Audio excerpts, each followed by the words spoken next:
నేను చూస్తే ఇది కదా రీజన్ అని అనిపిస్తుంది. అది జనం అన్నీ అర్థం చేసుకుంటున్నారు. ఈ డ్రామాలన్నీ దేనికోసం అర్థం చేసుకుంటున్నారు. మళ్ళీ చంద్రబాబు నాయుడును తీసుకురా 14లో చూశారు.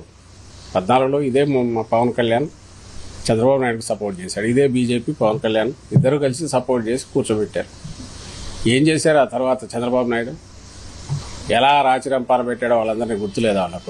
వాళ్ళకు తెలియదా? మాత్రం మర్చిపోతారా? అప్పుడు కనీసం ఏ సీట్లు తీసుకోకుండా అన్నా చేశాడు.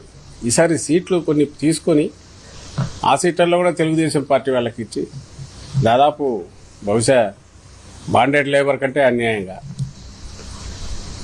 బహుశా ఏమి ప్రతిఫలంగా ఏం తీసుకున్నారో తెలియదు. కానీ ఏ రాజకీయ పార్టీ కాదు, రాజకీయ నాయకుడు కాదు, ఏమాత్రం ఆత్మాభిమానం ఉన్న వాళ్ళు ఎవరు చేయకూడని రీతిలో పవన్ కళ్యాణ్ చంద్రబాబు నాయుడు ఎందుకు లొంగిపోయి చేస్తున్నారు.